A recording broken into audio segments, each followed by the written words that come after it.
Welcome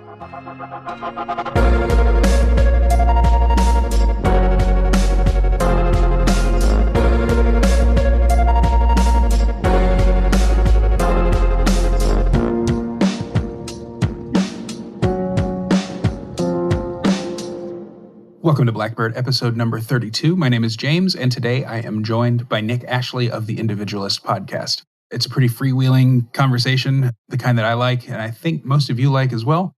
There wasn't really an agenda, so I think you're going to enjoy this conversation about a little bit of everything. Just a quick word of warning, I was feeling pretty sick when I was recording, so if my voice sounds slurred or deeper than normal or anything like that, then that's why. No sponsor for today's episode, so I will get right into my interview with Nick Ashley. All right, Nick, welcome to the show. Thank you very much for having me, James. I'm excited to be here. Yeah, totally. So I was on your podcast recently, and we just decided to make a weekend out of it and kind of do a marathon recording session between the two of us. So for the people who don't know who you are, why don't you just kind of introduce yourself? Well, I am Nick Ashley. I host a podcast called the Individualist Podcast, which you just said you were on. And I mean, there's not much to tell about me. Like, I'm new to this whole sphere. I'm new to social media. The reason I started the podcast was just because I wanted to be able to speak to people and meet folks like you pretty much and other, fellow travelers in this libertarian ANCAP type of world. And were you going to talk about your Twitter? Yeah, I can do that because I'm down 1,000 followers from where I was. I'm at about 700 or 800. And on my old account, which was Nick__Ashley, that got banned because I dropped a C-bomb and they denied my appeal. I'm appealing again. But anyway, I'm back on Twitter at Nick_individual. This is my third account because the second account I made, I changed my name too soon. I'm not experienced with Twitter bans. So I changed my name back to Nick Ashley after like a couple of days because I was told it should be safe. Not the @ just the screen name. And like immediately the Thanos snap, like just right away. Everything stopped loading and I went, sure enough, it was banned. So I made another one. Yeah. But I'm really hoping I get the original account back because I had some, like Tom Woods was following me, probably because I'm in his supporting listeners group and he recognized me. Some other cool people follow me and I'm hoping that I can get it back. But if not, then I'm just going to keep building up from where I am now on this new one. I have been on Twitter since 2009, like back when it was a text message platform. I've never been banned, which tells me I'm probably either doing something right or doing something wrong. I guess I don't drop C-bombs, but I try to get a little bit provocative. I would have understood if I got like a temporary, like a 2 or 3 day or whatever, because I had 2 12-hour bans before then, but it was immediate. When I clicked send on the tweet that it did, that was the offending tweet, it was right away. So it wasn't like I got mass reported by some people. It was algorithmic.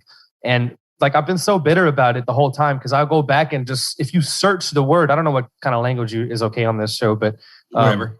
If you search the word cunt or you search, like even worse, like racial slurs. We don't use that word. I thought you were just going to like drop an F-bomb or something. I'm going to have to close this interview out. Sorry, dude.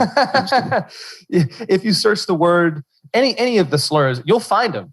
And like those won't get on Twitter. I mean, you'll find them. And people don't get immediately banned for using worse language, in my opinion, than I did. And the terms of the rule that I broke was that I used language that was an attack. It's basically hate speech is what they say.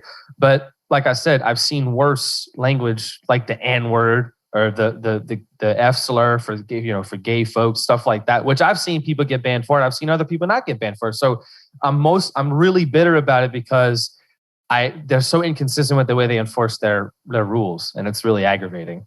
Yeah. And by the way, I have been sending, because I appealed again, and they email me back. They email you, the Twitter support thing sends an automated response, and it says, email us with more information if you need to. And I've been sending them screenshots after screenshots after screenshots of language worse than the language I use. Like, look at this. I don't know if a human is going to see it or not, but I'm just going to keep pestering them until they either make me stop appealing or like I can't anymore, or they give me back the account.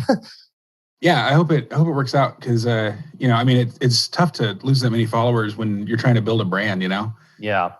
So why don't we get into some bio? Like, we've interacted on Twitter and in the Tom Woods group and stuff, but I don't really know anything about you. And I don't think many people do. First of all, you have this crazy accent. Where are you from? I am from Louisiana, South Central Louisiana, Cajun country. That's fun. So, Can you like hunt alligators and stuff? Or No, I cannot. That's don't get your perception of Louisiana from swamp people, listeners, because we're not all like that. I promise.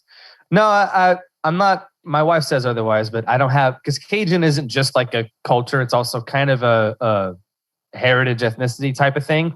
And I don't have like, I'm maybe like 1/32 or something. You know, I'm like the Elizabeth Warren of Cajun people. So the if you had to guess and place my accent, would you have placed it in Louisiana? no, man, I would have put it in like Eastern Europe or something like that. Eastern Europe? Yeah, I thought you weren't American. Really? That's a new one. Yeah. I've had plenty of people tell me they think that I sound like I'm from like New Jersey. People from Louisiana, where I'm from, tell me I sound like I'm from Louisiana. I'm sorry, not Louisiana. New Jersey, New York, Boston. Some people say I sound like I'm from the Midwest. LB Muniz, who I'm sure you know, said I sound like I'm from South Florida.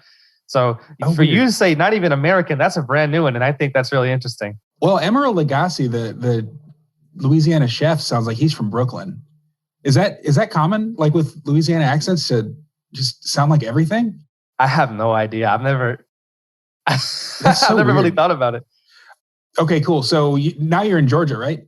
Yes. Did you just like move there for college, or what's the deal there? No, my wife's job. She graduated with a degree in chemical engineering from Louisiana, UL Louisiana, and that's Lafayette. And then she got a call from a company out here in Georgia a couple of years back. We moved in June of 2018, so we're going to be making the 3-year mark this coming June.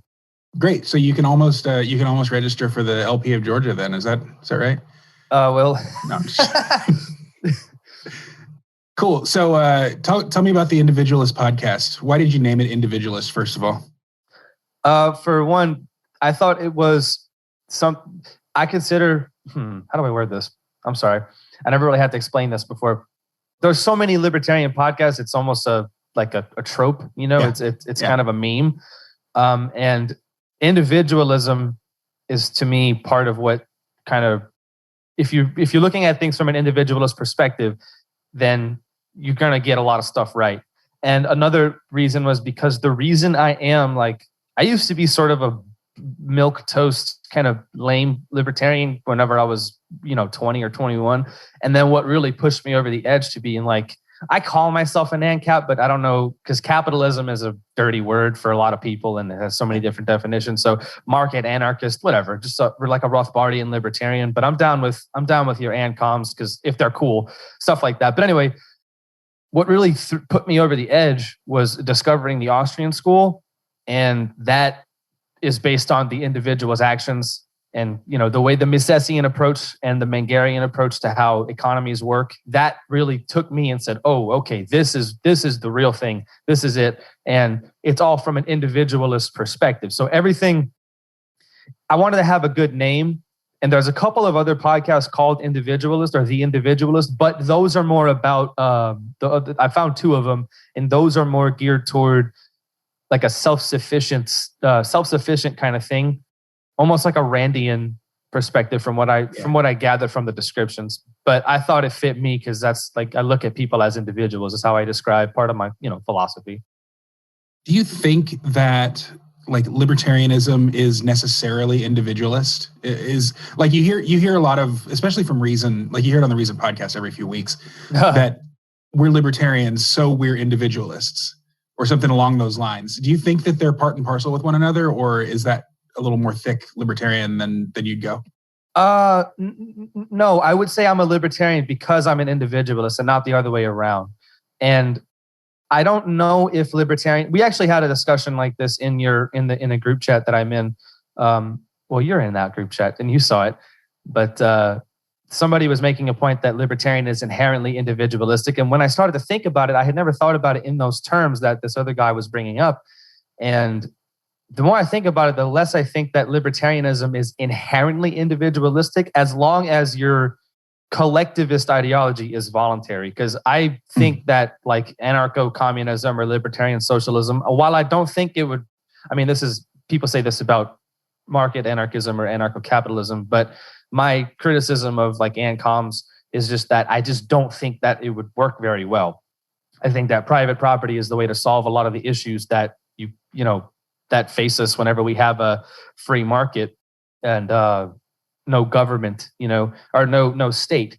So I don't think anarcho-communism would work. But if it's voluntary, I think they're just as libertarian as other people, as long as, because libertarianism to me is just about non-aggression, really. Yeah. Okay. So that's the other thing. People, in fact, people in our circles, Dave Smith defines libertarianism as the non-aggression principle and private property. Mm-hmm. So do you go that far, or do you think it's just the NAP? I think that the NAP is, and another thing too, I want to say this. I'm not one of these people that just thinks that the non-aggression principle, I think it's a good guideline to acting. I don't think that it's like the only thing that matters, obviously, but I think private property is incredibly important to my personal ideology and my like brand, if you will, of libertarianism. But I would just say that libertarianism is all about voluntarism and less about, because you can have communally owned, quote unquote, communally owned property, or like a worker co-op type of thing, and that's perfectly compatible with a libertarian society. It's a perfectly valid way to organize your town or your city or your region or whatever, and without private property. Like I say, I don't think it would work very well, and I wouldn't want to live there, but it's a perfectly legitimate way to do it, and it's compatible with libertarianism as a political and social philosophy for sure. Yeah, I guess I think of libertarianism as more of an inclination than a definable thing, really. Right, yeah. So like even Magnus Panvidia and people kind of in his camp, he's a mutualist.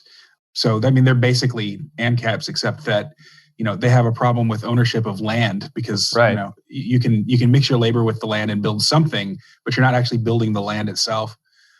Cool. So that's philosophy, man. How do you define individualism then? My main way of looking at is like individualism, and I actually got, some person was really freaking out on me on Twitter yesterday because I made fun of a female model. Or I didn't even make fun of anybody. There was a picture. This is a little bit of a tangent. I will answer your question, but I just want to say this.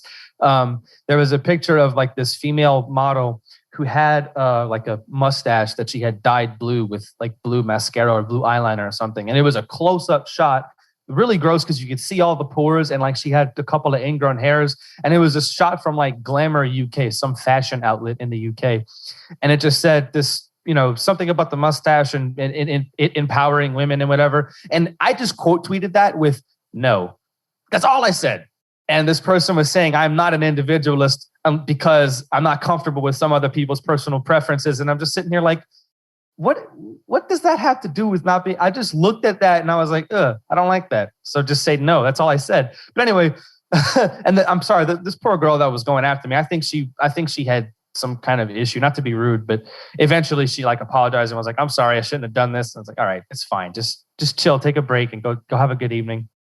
But individualism is just it might be tautological to say this, but it's looking at people as individuals. And part of what I mean when I say that is any of your involuntary associations with any groups, like the family you come from, the race that you are, the eye color you have, the hair color you have, your gender, your sexuality, none of that, any of your involuntary things that like the country you're from, any of that ultimately is not what we should judge you on. We should judge you on who you are as a person and the way you behave toward other people. And do not assume things and ascribe to people traits and attributes because of a involuntary association that they have, whether it be any of the things I mentioned or I don't know, just any involuntary group that they're a part of, or any part of a group any group that they are a part of involuntarily by their circumstances of their birth, Yeah, that makes sense. And so, and by extension, also, the individual's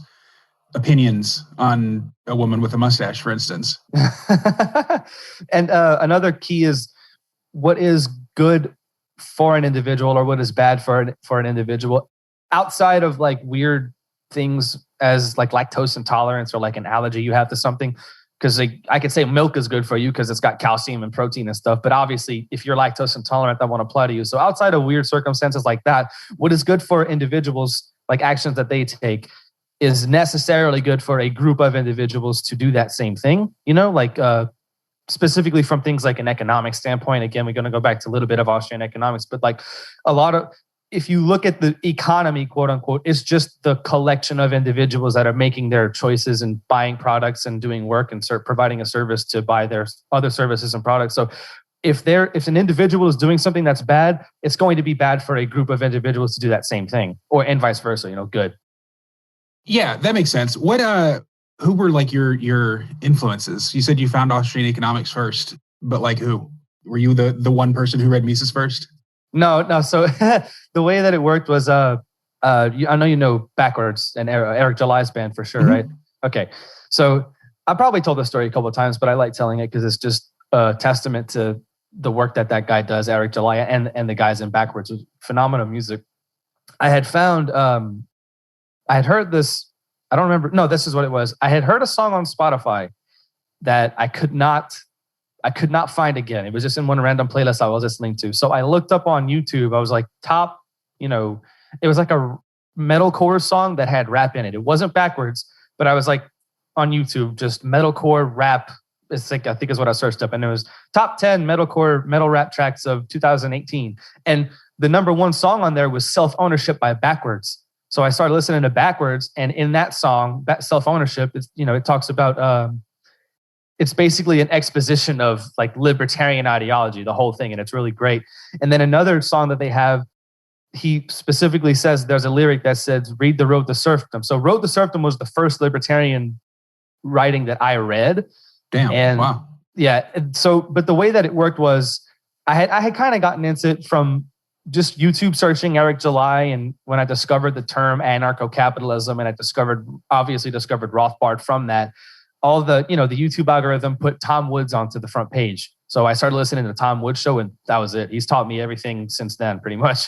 And then, the people that are associated, like Bob Murphy, everybody at the Mises Institute, Scott Horton, and so on. So I've always thought of like libertarian art, so to speak, as like surely preachy. And I've never listened to Backwards. I'm not into that kind of music. It's just too heavy for me. I went to high school at a prep school in the 90s. And so I'm real into Dave Matthews. Like that's my style of music. So, but like when I hear like that dude that Jordan Page, when I hear his music, I just cringe. Like I'm not familiar with him. He's been on Tom Woods' show a bunch. He was like the soundtrack for the Ron Paul campaigns. And like no disrespect, he does great work, but like it just reminds me of like Christian rock, like just trying to get the message out there. So it's cool that Eric July's music has hit somebody, and maybe I'll have to listen to it now with fresh ears.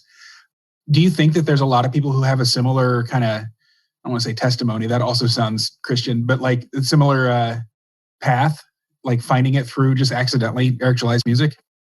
Well, for me, the thing about it is, I think I would have discovered it eventually regardless, because I knew who Michael Malice was. I didn't know he was an anarchist. I had known him because of his association with Anthony Cumia.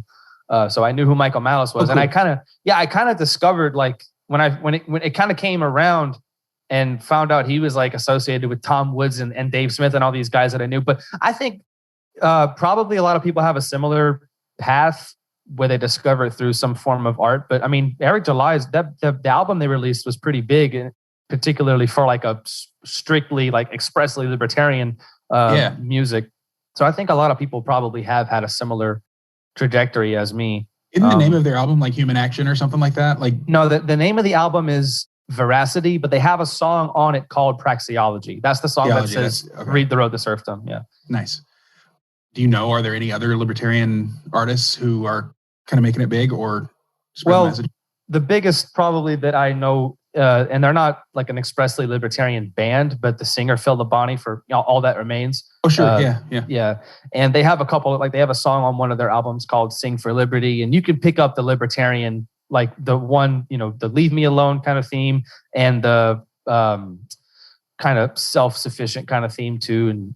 But other than that, I don't know of a whole lot. I know there are some artists who, like I think the singer from Attila, Franz, is a libertarian type of guy, but their music, they make like party metal is what I call it, because it's just like it's like crunk metal. It's weird, but other than All That Remains and Backwards, there's not really anybody off of the top of my head that's really like a bigger band. Come to think of it, there's also JJ Boogie, who's from, he was in Arrested Development. I'm sure he still is, associated with him, but I think he's doing some solo work right now. And he's been on, God, he's like in the Monica Perez camp of libertarianism, which I love.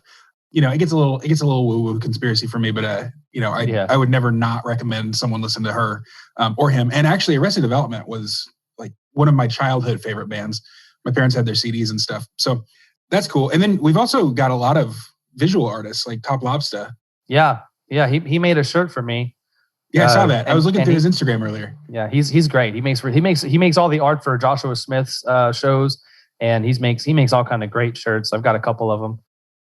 So when I was on your show, which by the time people are listening to this, it will have been a couple of weeks ago, actually, we talked a lot about like strategies for liberty, and I think we kind of concluded that everybody's right. Like the agorists are right, the Tho bishops are right, the ANCAPs or the Mises guys are right, and even the Prags are kind of right, as long as they're focusing on getting people elected and not libertarian ideology. Because God, they're horrible on that. But why don't we kind of recap that, or can you give your opinion since I was giving mine on your show? Sure. Yeah, like I said during the Tho Bishop episode that I had on my show, agorism is to show people the way, as in subvert the state, which is what they do, and to show people how to live their life and avoid the state as much as possible. That's a huge thing that people need to know. The Libertarian Party and the partyarchy, as the agorists would refer to it as, party archists, they are there to show people the light and show they're like this shining beacon in this crazy world of statism. And then the Republican Party is the way to get things done on a grand, big scale, whether it's statewide or federal. And what I want to do personally, I don't think I spoke about this on any show or anything that I've been on or any episodes of my own, but what I want to do is charity events. Like I want to organize a food drive in my city and just feed some hungry kids and maybe wear like a Mises Caucus shirt and just have that there for people to look at and say, what's this about? And if like 2 people go home and look up Libertarian Party Mises Caucus, then that's a win. Or if 1 person, or people ask me about it at the thing. But what I want to do is do like that kind of stuff, charity, and live the philosophy. And there's some people, I want to get an LP chapter started in my county here before we move back home, which will be this year. We're going to be moving back home to Louisiana, but I want to try to get an LP chapter started here and work locally. Because if you can work locally, we discussed this, you and I, if you get some local people elected, what I want to try to do is put pressure on some of these local politicians and hopefully make it up to like a state level and put pressure on these people to stop, like constitutional carry, things like that, like real issues that we can tangibly see, try to crack down on the police brutality, keep like drug decriminalization we've seen in over states, and show people that nullification exists, state nullification, stuff like that. I think that's a really good thing that you could start from a grassroots local movement. That's the kind of stuff that I want to try to do. Awesome. That's been Spike Cohen's primary kind of means of getting the message out there as well. Even during the campaign, but even more so since then. He was piped in over Zoom at our state convention this year because, he was doing something in Knoxville, Tennessee, or something like that. I think it was Knoxville. So I think that's probably, just, showing people the way through our actions rather than telling them to read a fucking book. Right. And like I said, I think what I want to try to do, because anybody can just do, some rich donor can do charity, but that's, if I'm in there and I'm in the weeds and I'm handing out bag lunches to hungry kids, it's hard to look at me and be like, oh, he's just doing that for a tax write-off, kind of, you know what I mean? In fact, something that's going on, if I don't know if you saw this, it may have come across your timeline on social media, but a buddy of mine, Clint, he is his hometown in Kansas has been flooded and a bunch of houses are going to be destroyed and people are going to be in desperate need of help. And something I want to try to do is at least, if not just get the message out there to say, hey guys, if you can go help, please go and help. Because any helping hand is a huge, it's a huge thing for people that are in desperate need like that. But I helped rebuild. There was some flooding like that happened in 2016 in Louisiana when we were still living there. And very similar, water 5 feet high in people's houses. And my uncle and I it ended pretty poorly. I don't want to get into that because it's kind of sad. But my uncle and I like rebuilt people's kitchens. We made cabinets and even some like bathroom cabinets and stuff like that. So that's the kind of stuff that libertarians need to be going and doing. It's like, you don't even bother depending on the state for aid. Don't even bother depending on these like state-sanctioned charities, like what, the Red Cross or the Salvation Army. Don't even bother with them because they're worthless. And my friend Clint, he's already said like people aren't getting crap from the Salvation Army or from the Red Cross or any of these people. They're not helping worth a damn. So this is an opportunity for people that really put their money where their mouth is and go help out and stuff like that. You know what I mean? Is that Clint from Liberty Lockdown? No, I'm sorry. This might take a second, but I need to go and get his because he's in a few group chats. I mean, it shouldn't be long. Oh, cool. His name is @wiseguy1015, and Wise is spelled with a Z. WIZEGUY 1015. So he's got it on his pinned tweet is this. It's Natoma, Kansas. So, and if this is not the thing about it is, don't feel like you have to do something like right this second. And people that are listening to this who are interested, because this is going to be a very long-term thing. You don't just rebuild houses right away. And he's got there's a GoFundMe page that's set up, and it's the pinned tweet on his profile if you're interested, anybody who's listening. But the point I'm getting at is this is something that I think libertarians need to be more involved in their local communities, helping out whenever something like this happens, to show them, hey, we mean what we say. Whenever we tell you you don't need welfare, you don't need food stamps because your neighbor will help you out, it means a lot more coming from somebody who actually goes there and does the things that they're preaching. Yeah, I'll make sure to link to that tweet as well. It looks like we've got a PayPal donation set up, so we can certainly help out. So you said that you were building cabinets for people and it didn't turn out well. What is it going to make you cry if I ask you? No. It's fine. I can talk about it. My uncle is a pillhead. The one I built it with. Very good, like artistic, builds beautiful things. He built this gigantic dresser that he probably could have sold for $5,000. Like, he's very good at this stuff, and he's a very talented craftsman. But he was what happened was he would get deposits from people to buy the initial, because he was giving people very fair prices. This is a thing. We weren't making a lot of money from it. We were making some money, but it was mainly to help out because it was a neighborhood my grandmother lived in, and she wound up moving out after the flooding and just went live with assisted living or something. But he was kind of living in her house and rebuilding it while also helping out other people. So he was using the profits from that to rebuild my grandmother's house. So he was doing everything he was doing was great. We weren't making mint off of the stuff. We were making enough to keep the lights on, buy the stuff to rebuild my grandmother's house, and a little bit of money for our services, But what happened was he took a round of deposits and just fucking left and went to Texas, like West Texas, and just disappeared off the map. Oh damn. Yeah. So I wish there was something I could have done about it, but nobody has contact with the son of a bitch. Do you still do woodworking? No, or were you just helping him out? Okay. Yeah, I was helping out, and it was for a little money on the side for me.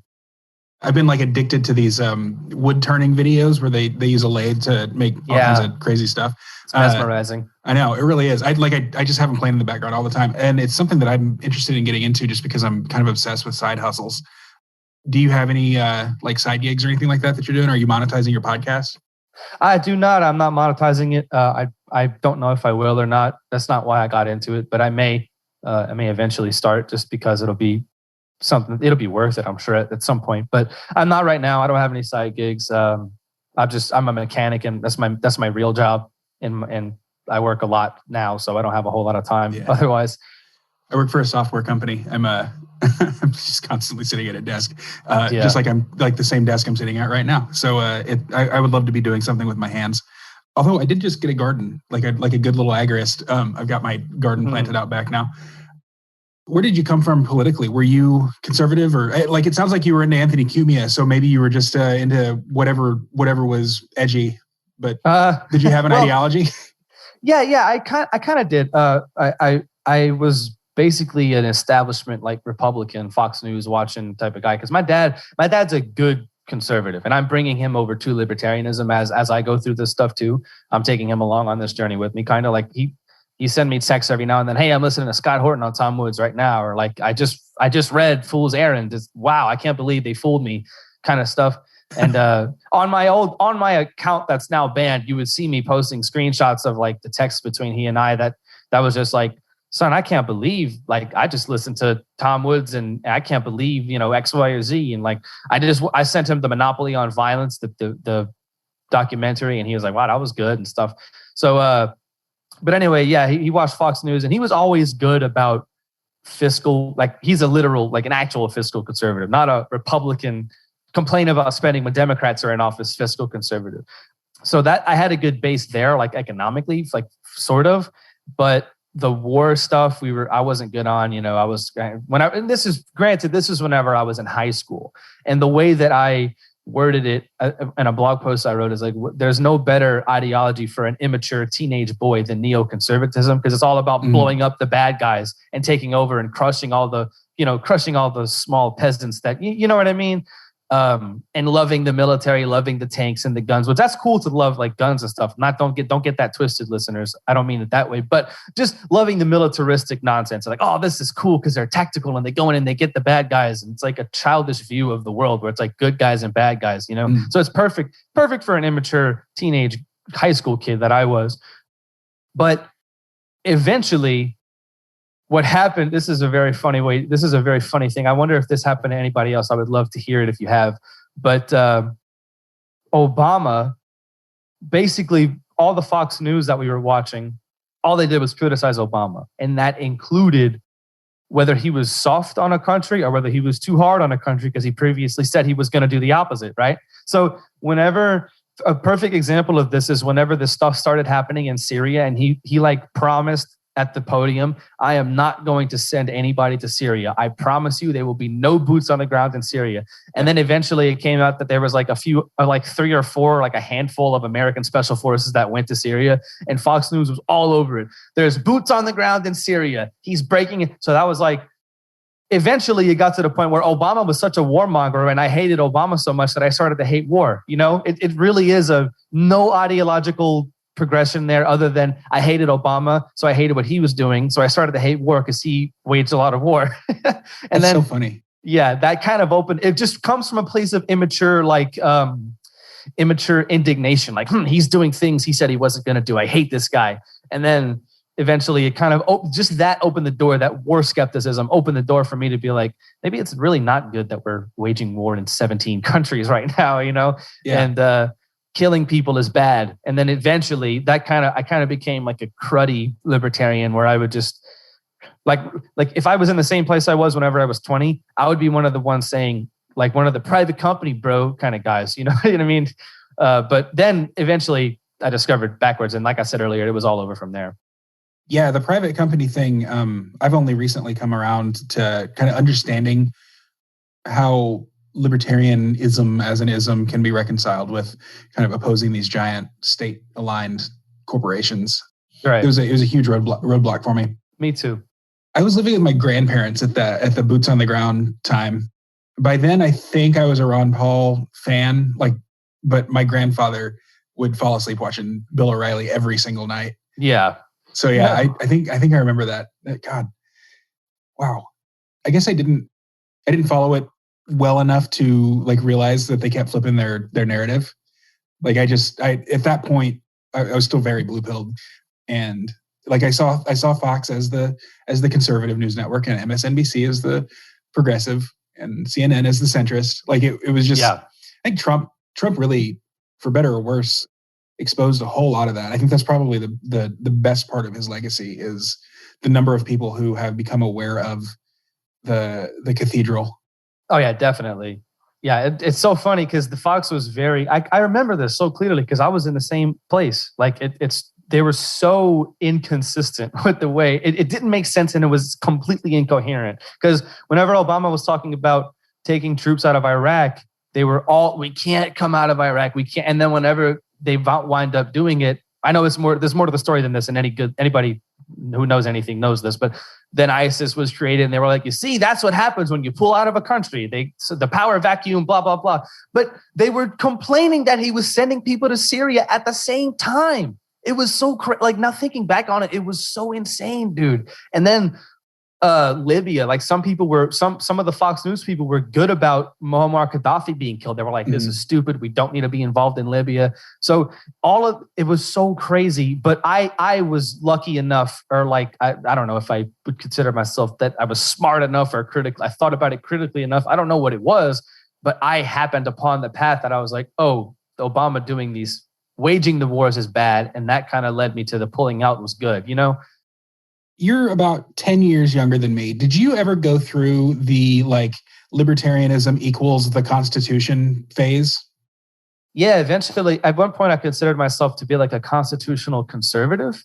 And the reason that people fall into that, and it's okay. Like I understand. I'm not I do criticize. There are valid criticisms of the Constitution. I kind of take the Lysander Spooner approach to it now, but the Constitution is a good document. The ideals are good, but it's just impossible for a government to adhere to a piece of paper at the end of the day. But yeah, I thought if you look at the Constitution and like the Jeffersonian ideal, I do think that, I know he didn't write the Constitution. I just know that Jeffersonian, but as an ideal, yeah, I think it's pretty libertarian. And if somebody would just follow the Constitution, they'd be a solid libertarian. That makes sense. Sure. I remember Googling, like, what's the difference between the Libertarian Party and the Constitution Party? And even people who were writing about it at the time couldn't really articulate the difference between the two, though. And to me, that's like the biggest stain on Ron Paul's legacy, is that he focused so hard on the Constitution that the people who don't know what libertarianism is, a lot of them think of it as like just strict adherence to the Constitution, which is fine. But then you get into like the Ted Cruz, you start going down that path where, Ted Cruz or, any of the other kind of terrible but Constitution focused politicians who will justify almost any federal action and also preach constitutionalism kind of wrapped around it. Yeah, it's difficult. I think the way I put it when I don't remember who, I think it was Stowe Bishop I was speaking to about it, but it's like the Constitution has good because Lysander Spooner said, his quote is, I'm not going to get it perfect, but it's like the Constitution has either permitted such a government to exist or has been powerless to prevent it. Therefore, it is unfit to exist. Now, he also made the point, and this is crucial, he also made the point that if you, as a politician or any state actor of any kind, if you swore an oath to defend and uphold and keep to what is in that Constitution, and you do not do that, then you're a criminal and you should be strung up. Yeah. And that's something that people miss with I call it the spoon pill, like the Lysander Spooner. People who get hit with Spooner and it's like, whoa, and it's good that Spooner was profound for that. But people that take the spoon pill, they seem to forget that he actually said, no, you should definitely criticize politicians for not adhering to the Constitution because they swore to do it. And he was a lawyer. So as far as a contract goes, they're breaching contract. And what's breaching contract? What's breaching the Constitution other than like treason? So it's like these people should be strung up, in kinder words than I would say. But metaphorically, it's good to roll up like a newspaper and whack over the head like you would a dog that pissed on the floor if they violate. You know what I mean? That's what the Constitution is good for. It's like, hey, dummy, you're supposed to be following these things here and you're not doing it. So if you're putting pressure on a politician to be better, the Constitution is a great tool for that. And a lot of people miss that. That's like a point Spooner made too. I mentioned red pill and blue pill earlier, and you just said spoon pill. And it reminded me that that's something that I've been really thinking about lately. What is your take on all these pills? I think that they're good for like a shorthand among our in-group. But if you're talking if you're talking to somebody who's blue pilled and you're like, yeah, bro, the cathedral, and you need to take the red pill. Oh, you should be white pilled because this is why that's a good, that's probably not the best move, but it's a good shorthand for people who know what you're talking about. But yeah. I think they're perfectly legitimate. Like if the red pill, as Michael Malice defines it, and as kind of I can't mention Smallbug as he defined it, was like recognizing that the cathedral exists and they lie. That's pretty much all it comes down to. Yeah. Recognize. Yeah, that's really all it is. And Scott Horton said he doesn't like the term cathedral because why not just call them the establishment? And cathedral kind of has a negative, it has negative ties because people think that Moldbug is like this alt-right, virulent, racist kind of guy. And he's really not. But some of those neo-reactionary guys are really they're not good on everything in there, but it's important to know. I think Moldbug's work is very good. Anyway, yeah, the red pill is just recognizing that the cathedral, which is basically the big like conglomeration and networking web of the government on any level, the media, the press, and like colleges, who are basically all the driving force behind this really Woodrow Wilsonian progressive hellhole that this country is right now, and that they lie to do that. That's pretty much all it is. I saw a headline or a tweet from somebody saying about Chris Cuomo being wrong about something. Like, why? How many more mistakes is CNN going to let Chris Cuomo make? And I'm like, to be blue-pilled is to believe that Chris Cuomo is making mistakes. That's his name, Chris. He's the press guy, right? Yeah. Okay. Andrew's the governor. That's right. Okay. I always get them too confused. All Italians look alike. I'm just kidding. Well, as a New Yorker, you should know that. Forget about it. So, by the way, anyway, now that I know you're a coon ass, like I can totally hear it.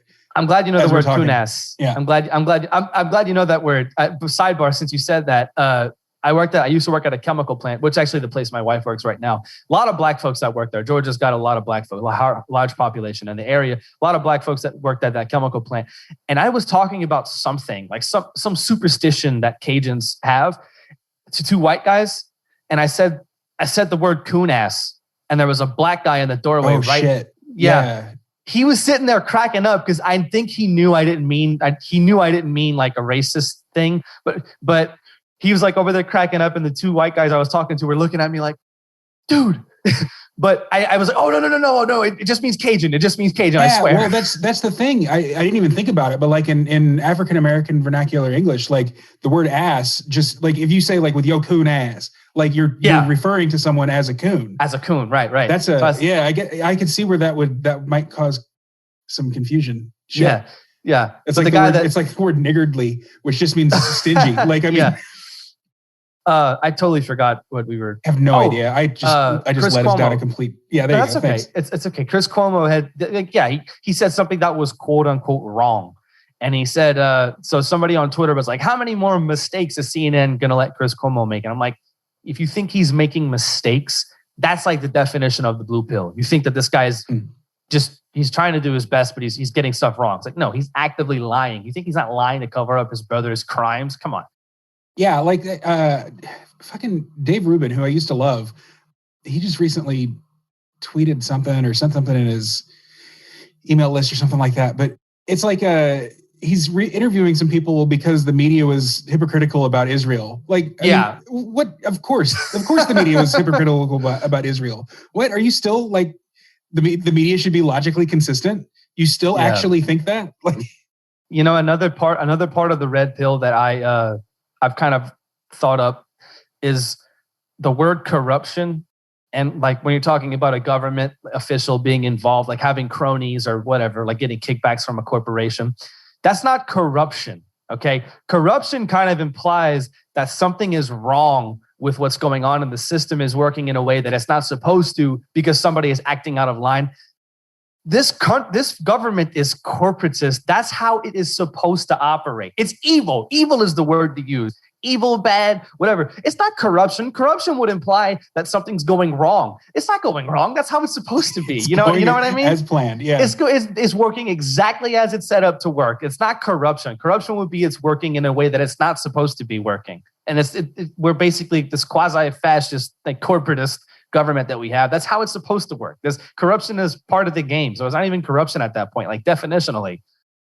So corruption versus like acting as planned. I think that's right. Like the dictionary definition of corruption is something like working at odds to its stated purpose or something like that. Or maybe I'm going to check it. I'm going to pull it up right now. Yeah, do it. Dishonest or fraudulent conduct by those in power, typically involving bribery, or then the second definition, the process by which something. Oh, never mind. That's actually saying like the corruption of a definition of a word. So dishonest or fraudulent. Well, now that I'm actually looking at the definition, maybe I'm wrong. I just think people use the word corruption wrong. Because do you see what I mean, though? Do you get the point I was making? Because when you think of something that's corrupted, like you could have like a corrupted engine or something like that, which that engine is corrupted not because like it's well, the second definition bribes, but because it has worn down and is no longer working according to how an engine is supposed to work. My point is, though, like Dave Smith made a point about like the way Hillary Clinton or somebody like her will speak and say something about the interest of America.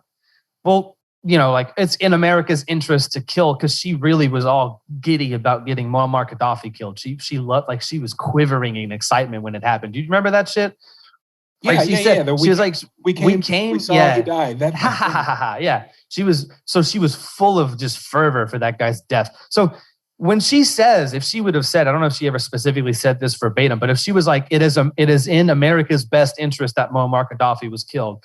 By America, she doesn't mean you and me. She doesn't mean the plumber who's fixing the guy's house down my street over there, whatever. She doesn't mean American people. She means the corporate hegemony that is the United States government, which is true. She's not being dishonest there. That's not dishonesty, and it's not fraudulent, per the definition of corruption. That's just her saying, yeah, this is the best way for us to do what we want to do as the corporate hegemony that we are, So it's not corruption. That's kind of the point I was making. She's not being dishonest. She's just using a different definition of America than you or I would think. Let's switch gears a little bit. So you're a pretty permanent fixture on the Tower Gang podcast, right? Yes, sir. Cool. Tell me about that. First of all, what's the Tower Gang? And then also, how did you guys start the little live stream that you do every week? This has got us some shit, because people think, okay. So how I want to preface this before I get into it, because because this has caused trouble with like OG people. But how whenever like a meme kind of reaches the mainstream, it just kind of gets ruined and it sucks now. Mm-hmm. And people, there's this hipster aspect to it where you were like, yeah, I knew about it before it was cool, or before it was popular, kind of thing. By the way, that's one of the reasons that I'm a little resistant to like introducing new pills, because I think red pill and blue pill have meaning because they're culturally significant from the Matrix. Yeah. Whereas black and white pill are, I don't know. And then clear pill is really just red pill. And then fucking the orange pill, where you've gotten into Bitcoin. Like, come on. I didn't even know that was a thing. Yeah. Just put laser eyes on or something like that if you're into Bitcoin. So anyway, sorry. So the meme loses its meaning culturally. Yeah. There's this kind of hipstery, and it's understandable. Like whenever something reaches like a wider audience than either was originally like intended or expected, and normies latch onto it and they're like, oh yeah, and they act like they were always kind of down with it from day one type of deal. And it's aggravating whenever it was something that you originally kind of either created or were part of at the very beginning, when it was very niche, and then it reaches this wider audience and you're like, you don't even know what this is, dude. Like that stupid, I don't even know the exact quote, but I think I've never seen this movie. I've just seen it in meme form, with the lion from the Narnia movie. It's like, do not recite the text to me. I was there when it was written. You know what I'm talking about? Yeah. That kind of thing. And I understand it. So this caused some trouble with like the original guys, the original people who were really starting to do towers on journalists and stuff like that and blue checks, was that they looked at us doing this because we're kind of like second generation guys. I don't think any of us that are on the Tower Gang show are like OG members of like what you would call the Tower Gang, because it didn't start with us. It started with a couple of dudes who would just spam the N-word or the F-word at a journalist, just to be incendiary, right? Doing God's work pretty much on these blue checks. But anyway, so it evolved into, it reached a wider group of people. And like, I was one of the second people in the second wave that discovered it. And then I'm not going to, how do I put this without giving away part of the how the sausage is made? There's more to it than people think that there is. I'll just say that. And some of the original guys were like super salty, and I understand it. Like I said, that they felt like we kind of picked up on their little baby and turned it into this grift, that is like the podcast and stuff. Oh, sure. But it's not. The thing about it is, it's just guys. I would actually think we should probably call it something else, other if it wasn't already so cemented that it's the tower thing, because we talk about towers on the show. And for those of you all that don't know, if you're listening to this, you probably know, but what a tower is, when I refer to that, that's whenever each person posts one letter to make a vertical text underneath somebody. Like they did one to this Tessa Duvall, I think is her name, something, a journalist, blue check, and she like took pictures of it, and she was like, "We have domestic terrorists coming after us." So we've done things on people that, and by the way, it's to spell out something that you could not tweet without getting banned or in severe trouble. Oh, sure. Like either threats of, or not threats of violence, but like the C word, for instance. Well, that would definitely have helped if I didn't type it and did a tower form, but messages that would get you banned that have to do with violence or some other, anything that'll get you in trouble. And everybody posts one letter, because what are they going to do? Ban you for posting one letter? You really can't do that. So you'll see messages that are really, really like mean or inflammatory. That's why it's done. It's one letter at a time. And it's just a bunch of different people that are coming together to send this one message to this person. That's what a tower is the series of vertical letters that spell out the message. And the thing about the Tower Gang podcast is they had these people that were really, really getting angry about it, because like I said, they felt like we took this thing and just kind of co-opted it as our own and made a whole brand out of it. Like even like Top Lobster has a Tower Gang shirt, and I get it. And I was just like, they were talking about how we were going to make money off of the podcast and everything. I'm like, it's just guys who get together and talk shit. It's not what you think it is. I promise, guys. Like it's just us talking shit and just shoot. Like we had Robbie the Fire Bernstein on, and that was awesome. It's like that's just us talking to people that we like and think are cool. Like at the time of this recording, it's Sunday. We do it on Mondays, and this coming episode, which would be tomorrow, May 24th. I don't know when this is airing, but yeah, we're not going to May 24th. Like June, yeah. So by now, when you're listening to this episode will already happen. But we're scheduled to have you, James, for the honest, James Gentleman, who, if you haven't heard of him, you should check him out. Thanks. I appreciate that. and Magnus Panvidia tomorrow, May 24th. Well, not tomorrow as you're listening to this, but anyway, it's just us getting together and shooting the shit and talking about drama in the libertarian Twitterverse. That's really all it is. So, man, I can't believe there's like conflict on that. Although, come to think of it, I was part of like the B team Tower Gang for a little bit, although it just started taking up too much of my time.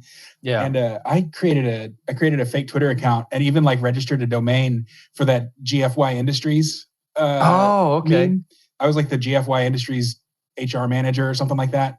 And that was you? Yeah, that was me. I think I deleted the account because I kind of felt bad for like stomping on these people's thing. But on the other hand, I was going to like offer to them to, run their site and monetize it and stuff. So I don't know. And, I didn't get any bad reactions from them either. In fact, I even like messaged PQ and was like, hey, I'm starting this Twitter account. Is it cool with you? Like if I steal this brand a little bit? And he was like, yeah, that's fine. So it's weird that there's beef. Yeah, people took it way too seriously and thought that we were trying to take it way more seriously than we are. Like I said, it's like I would probably prefer if it, because I kind of understand. I would prefer if it was something other than the tower thing. But that's how we've been noticed by like Dave Smith. Like he's talked about us, he's tweeted about us. We got Robbie the Fire on the show because people always spam him. There's a picture of the porn star Peter North laying back, with his stuff just sticking up, with a fucking picture of like a hoagie or a chili dog just over it with Robbie's face on it instead of the guy. So it's like it's just shit posting is all it is. And that's like they got Maj Touré on the show just from shit posting. This journalist that Maj had a beef with, or like newscaster or whatever, that Maj Touré had a beef with. They towered him with special kind of bitch because that's what Maj Touré called the guy. He retweeted every letter to rebuild the tower on his own feed. And they were like, hey, you want to come on the show? And he came on the fucking show. They got Maj Touré on. Like, and it's just via shit posting. So that's all it is. Man. Yeah. Actually, I think I'd like to get Maj on. I need to figure out what I'd talk to him about though, man. I'm not much of a gun guy. Like we just don't talk about it. And that's kind of his thing. But I also live in the inner city. Like I'm sure there's a ton of stuff that we could talk about. Yeah.